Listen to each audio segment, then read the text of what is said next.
जग दे वसदे हुए जट देश के जटकिस्तान के वासियों एहसान बाजवा का सलाम कबूल करो। अज असीं तुहाडे नाल गल करन लगे हां गोरखा जट कबीले के बारे च। गोरखा सूरजबंसी जट्टां जो हज़ारां साल पुराना है। ये गोरखा पुत्र सी महाराजा बिक्रमजीत का, पोतरा सी महाराजा किरणपाल का ते पड़पोता सी गंधर्व सीन का।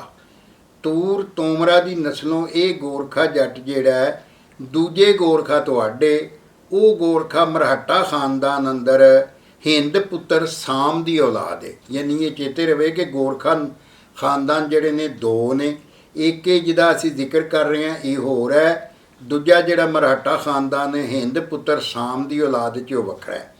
गोरखा जट कबीला के लोग पूरे सिंध वलायत आरिया जट के जटकिस्तान अंदर वसते हैं ते खास करके हिंदुस्तान में पठानकोट, आदमपुर, हलवाड़ा विच ते सिंध विच सक्कर, लाड़काना, मीरपुर खास, रहीम यार खान, चौबारा ते लैया विच वसते ने। तगड़े जिमींदार ने ते हिंदुस्तान में चढ़ते पंजाब अंदर भी वावा ये लोग मिलते हैं। हुण असीं वेखदे हां भी होर किहड़े तारीखी तस्करे अंदर गोरखा जट कबीले का जिक्र मिलता है। ग्लासरी ऑफ ट्राइब्स एंड कास्ट्स अंदर ईडी मैकलेगन ते एच रोज होरां ने इस गोरखा नस्ल बारे एक लफ्जी जानकारी साझी नहीं की। हुण असीं तुहाडे नाल गोरखा जट कबीले का साझा वो कुर्सीनामा साझा करते हैं जो मीरपुर मथेला सिंध तो साडे मित्र प्यारे आर्य डॉक्टर लाल बख्श नायक ने साडे नाल साझा किया। उस कुर्सीनामे मुताबक हज़रत आदम अलैहिस्सलाम जिन्होंने हिंदी शिव शंकर या महादेव आख्या जाता है उन्होंने तो चोखा घेरे जाके ना आता हज़रत नूह अलैहिस्सलाम का जिन्होंने दूसरा मनु हिंदी च आख्या गया। उन्हां दीआं दूह सवाणियां जो 7 पुत्र होए। उन्हां दी पहली बीवी का नाम सनहा सी। सनहा दी कुखों 3 पुत्र साम, हाम ते याफस होए ते उन्हां दी दूसरी बीवी वायला दे घर 4 पुत्र कनआन, यरन, हर ते अजम होए। ये मगरले 5 महापुत्र जिहड़े सन हज़रत नूह अलैहिस्सलाम होरां दे बेअदब होण परों तूफान नूह दे वेले उन्हां दे बेड़े च ना बैठे ते तूफान नूह दे विच डुब के बेनिशान हो गए। साम की औलाद सामी नस्ल सदाई ते एशिया च वस गई। हाम जिहड़ा सी उहदी औलाद अफ्रीका जा वसी ते याफस जिन्हों महेश भी आख्या गया है उहदी नस्ल तुर्की, चीन ते यूरोप दे विच जा वसी। अगों इन्हां जो साम जिहड़ा सी उहदे पुत्र होए अरफका सिंह जिन्हों सिंध भी आख्या गया, ईश्वर जिन्हों हिंद भी आख्या गया, आराम जिहदे नां तो आर्मीनिया मुल्क पिया, असवर जिहदे नां तो फारस का इलाका आबाद होया, लूद जिहदे नां तो रोम आबाद होया, बलकान जिहदे 2 पुत्र खरासान ते शाम होए ने ते समआन ते कनआन ते लावर ते ईलाम जिन्हों अरबा ने गीलाम आख्या ते अगला पुत्र सी मूरच।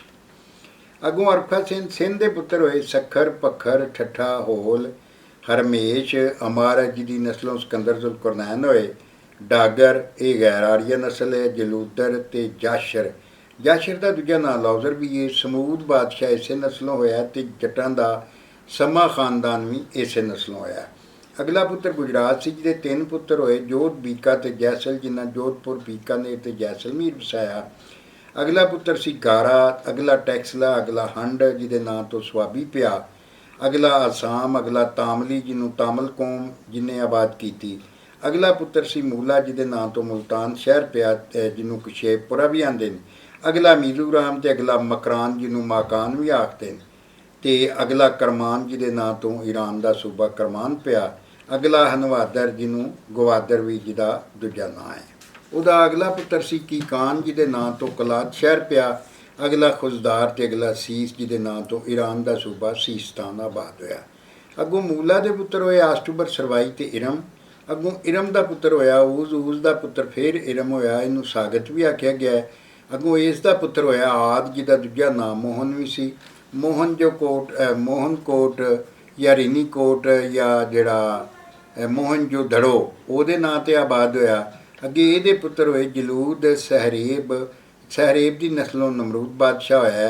पत्तन, काहू, जुकर, डीजी, अरोड़, दुहागा, अरोड़का, टैक्सला, हरी, पोपिया, तलूंजा, डागा, शदाद जिहड़ा बादशाह जिन्हें जनदोस्त बनाई, शदीद ते बाला जिहदे नां तो बालाकोट किले ते मेहर जिहदे नां तो मेहरगढ़ का किला बलोचिस्तान ते सुहागा। अगों जलूद के पुत्र होए बा, अरनंद, शल्ला, अंबर, ब्रह्मा, सुहागा ते मोढ़ा। इन्हां विचों बा दे पुत्र होए विष्णुवेद, स्वरंभू, शंकर, चेतू, सेंभू ते गोरख। ਇਹ ਗੋਰਖ ਜਿਹੜਾ ਇਹਦਾ ਦੂਜਾ ਨਾਂ ਹੂਦ, ਹਜ਼ਰਤ ਹੂਦ अलैहिस्सलाम ਹੀ ਸੀ, ਔਰ ਪਿਸ਼ਾਰਾਮ ਹੀ ਇਹਨਾਂ ਦਾ ਨਾਂ ਸੀ। ਪਿਸ਼ਾਵਰ ਸ਼ਹਿਰ ਇਹਨਾਂ ਦੇ ਨਾਂ ਤੋਂ ਵਸਿਆ। ਅੱਗੋਂ ਗੋਰਖ ਦੇ ਹੀ ਹਜ਼ਰਤ ਹੂਦ अलैहिस्सलाम ਦੇ ਪੁੱਤਰ ਹੋਏ ਅਰੜ, ਜਿਹਦੇ ਨਾਂ ਤੋਂ ਕਿਲਾ ਹਰੀੜ ਦਾਦੂ ਦੇ ਵਿੱਚ 6100 ਫੁੱਟ ਉੱਚਾ, ਗੱਬਰ, ਬੱਬਰ, ਤੰਦੂਰ, ਬਰਬਰਾ, ਹੀਮ ਤੇ ਭੀਮ। ਅੱਗੋਂ ਬਰਬਰਾ ਦੇ ਪੁੱਤਰ ਹੋਏ ਅਬਰੂ, ਅੱਬਰ ਤੇ ਅਬਰੀਨ। ਅੱਗੋਂ ਇਹਨਾਂ ਵਿੱਚੋਂ ਅਬਰੂ ਦੇ ਪੁੱਤਰ ਹੋਏ ਕੈਤਾਨ, ਸੋਮ, ਮਹਿਲਾ, ਅਗਨੀ, ਸੂਈ, ਨਿਰਸਲ, ਸੱਲਾ, ਭੂਮੀ, ਮੰਦਰ, ਮਹਾਨ, ਸਰੂਸ, ਅਰਨਨ ਤੇ ਯਾਕੂਬ। ਅੱਗੋਂ ਕੈਤਾਨ ਜਿਹੜਾ ਇਹਨਾਂ ਦਾ, ਉਹਦੇ ਵਿੱਚੋਂ ਉਹਦਾ ਪੁੱਤਰ ਹੋਇਆ ਯਕਤਾਨ, ਫਲਜ, ਸਲਜ ਤੇ ਯਾਰਬ। ਇਹ ਫਲਜ, ਸਲਜ ਤੇ ਯਾਰਬ ਯਮਨ ਚਲੇ ਗਏ। ਇਹਨਾਂ ਉੱਥੇ ਸਬਾ ਦਾ ਮੁਲਕ ਵਸਾਇਆ। ਮਲਕਾ ਬਲਕੀਸ ਜਿਹੜੀ ਹੈ ਇਹਨਾਂ ਦੇ ਖਾਨਦਾਨ 'ਚੋਂ ਸੀ। ਕੈਤਾਨ ਦਾ ਪੁੱਤਰ ਹੋਇਆ ਯਕਤਾਨ, ਤੇ ਯਕਤਾਨ ਦਾ ਪੁੱਤਰ ਸ਼ਾਹਰੁਖ ਮੰਬਾ, ਤੇ ਸ਼ਾਹਰੁਖ ਮੰਬੇ ਦਾ ਪੁੱਤਰ ਨਾਹੂਰ, ਜਿਹਨੂੰ ਹਜ਼ਰਤ ਅਯੂਬ अलैहिस्सलाम ਅਬਰ ਆਖਿਆ ਗਿਆ। तो उन्होंने पुत्र होए शब्बर, बशर, शबीर, बशीर, खारान। खारान अम्मा सारा दे वालद ने, ते तारख ते आज़र। अगों तारख के पुत्र होए हज़रत इब्राहिम अलैहिस्सलाम, फाऊर, नाहूर ते हारान। इन्हां विचों फाऊर हकीम लकमान दे वालद सन। हारान हज़रत लूत अलैहिस्सलाम दे वालद सन। नाहूर दे दो पुत्र लाबान ते नीतूएल होए। लाबान दीयां दो धीआं राहील ते लैया होईयां। ਜਿਹੜੀਆਂ हज़रत याकूब अलैहिस्सलाम ਦੀਆਂ बीवियां ਬਣੀਆਂ। नीतूएल ਦੀ एक ਧੀ ਬਰਮਕਾ ਹੋਈ ਜਿਹੜੀ हज़रत ਸਾਕ ਨਾਲ ਪਰਨੀਜੀ, ਤੇ ਉਸ ਦੀ ਕੁੱਖੋਂ ਦੋ ਜੋੜੇ ਪੁੱਤਰ ਐਸੂ ਤੇ याकूब अलैहिस्सलाम। ਅੱਗੋਂ हज़रत इब्राहिम अलैहिस्सलाम ਜਿਨ੍ਹਾਂ ਨੂੰ ਹਿੰਦੀ 'ਚ ਬ੍ਰਹਮਾ ਆਖਿਆ ਗਿਆ, ਉਹਨਾਂ ਦੀਆਂ 4 ਸਵਾਣੀਆਂ 'ਚੋਂ 13 ਪੁੱਤਰ ਤੇ 2 ਧੀਆਂ ਹੋਈਆਂ। ਉਹਨਾਂ ਦੀ ਪਹਿਲੀ ਸਵਾਣੀ ਸਾਇਰਾ ਦੇ ਘਰ हज़रत साक अलैहिस्सलाम ਜਿਨ੍ਹਾਂ ਨੂੰ ਅੰਗਰਸੀ ਭਗਵਾਨ ਆਖੀਦਾ ਉਹ ਹੋਏ। दूजी सवानी हाजरा के घर हज़रत इब्राहिम अलैहिस्सलाम जिन्होंने हज़रत इस्माइल अलैहिस्सलाम जिन्होंने अथरू भगवान आख्या गया वो होए।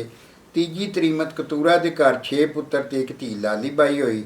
चौथी जाल हाजिया के घर 5 पुत्र ते 1 धी लबूदा बाई हुई। अगों हज़रत इस्माइल अलैहिस्सलाम जिन्होंने अथरू भगवान आख्या गया उन्होंने घर 3 सवानियां जो औलाद जे बस मजाक नां की सवानियां लोई। तो उस विच पुत्र उस चो पुत्र होए न्याबूद जिन्होंने किरण भी कहा गया, मिशा जिन्हें मक्का बसाया, कीदार जिहड़े नबी पाक सल्लल्लाहु अलैहि वसल्लम के जदे अमजद सन, वो मेल ते पामेल इन्हों साबिरस आख्या गया। रोहा, हिरा, यतूर, तीमा ते नाफस ते 1 धी बिस्मा होई जिहड़ी हज़रत साक अलैहिस्सलाम के पुत्र ऐसू नाल विआही गई, तो उहदी कुखों रोमी सुल्ताना का मोढी रोम जम्मिया। अगों न्याबूद किरण का पुत्र होया उत्तरी, इहदा नां अर्ची भी सी, शमाइल भी सी, नारायण भी सी। ये परत के सिंध वलायत आरिया जट देश झाटकिस्तान अंदर आ गया। इहदे पुत्र होए ईला, अरमा, अरूद, नरी, वरून ते समदरमान। नरी की नस्लों सूरजबंसी जट होए। वरून की नस्लों जमगरनी ते परशुराम हिंदुआं का 6वां अवतार होया। ते समदरमान जिहड़ा उहदी नस्लों चंद्रमान यानी चंद्रवंशी जटां का कबीला जिहड़ा भट्टियां का खानदान होया। अगों नरी का पुत्र होया सूरज, सूरज का पुत्र कशेप होया, कशेप का पुत्र किरण होया, किरण का पुत्र कशेप होया, कशेप का पुत्र दियोल होया। तो दियोल के 2 पुत्र होए ने मन्नू ते वच्छा। मन्नू की नस्लों रामचंद्र जी महाराज होए ने, ते वच्छा पहला सूरजबंशी जट महाराजा सी। अगों वच्छे का पुत्र कछवा होया, ये पहला सूरजबंशी अवतार होए ने।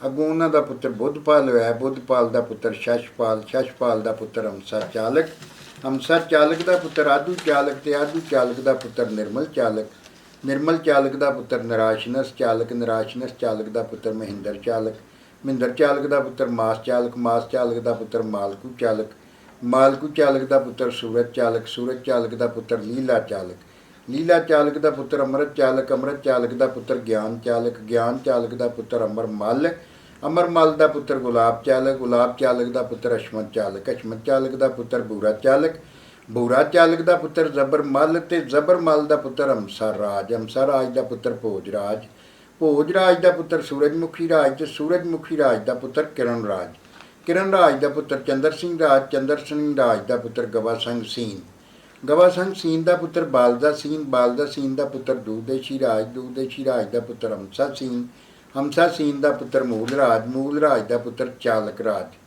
चालक राज का पुत्र सोत्रक राज, सोत्रक राज का पुत्र सरोया राज, सरोया राज का पुत्र मालरा मल्ली, मालरा मल्ली का पुत्र नायच, नायच का पुत्र तूर या तोमरा, ते तूर का पुत्र होया होमर, ते होमर का पुत्र धर्मपाल, धर्मपाल का पुत्र ढूंढापाल, ते प्रयाण ਉਹਦਾ ਪੁੱਤਰ ਹੋਇਆ ਪ੍ਰਿਆਣਪਾਲ ਤੇ ਉਹਦਾ ਪੁੱਤਰ ਹੋਇਆ ਮੋਹੀਪਾਲ ਤੇ ਉਹਦਾ ਪੁੱਤਰ ਹੋਇਆ ਅਸ਼ਮਤਪਾਲ। ਮੋਹੀਪਾਲ ਤੇ ਹਸਪਤਪਾਲ ਤੇ ਉਹਦਾ ਪੁੱਤਰ ਡੋਹੇਜਾਪਾਲ ਤੇ ਉਹਦਾ ਪੁੱਤਰ ਗੰਬਦਪਾਲ ਤੇ ਉਹਦਾ ਪੁੱਤਰ ਉਨੜਸੀਨ। ਤੇ ਅੱਗੋਂ ਉਹਦਾ ਪੁੱਤਰ ਹੋਇਆ ਗੰਧਰਵਸੀਨ ਤੇ ਗੰਧਰਵਸੀਨ ਦਾ ਪੁੱਤਰ ਮਹਾਰਾਜਾ ਕਿਰਨਪਾਲ। ਮਹਾਰਾਜਾ ਕਿਰਨਪਾਲ ਦਾ ਪੁੱਤਰ ਮਹਾਰਾਜਾ ਬਿਕਰਮਜੀਤ। ਮਹਾਰਾਜਾ ਬਿਕਰਮਜੀਤ ਦਾ ਪੁੱਤਰ ਚੰਦਰਗੁਪਤ ਮੌਰੀਆ।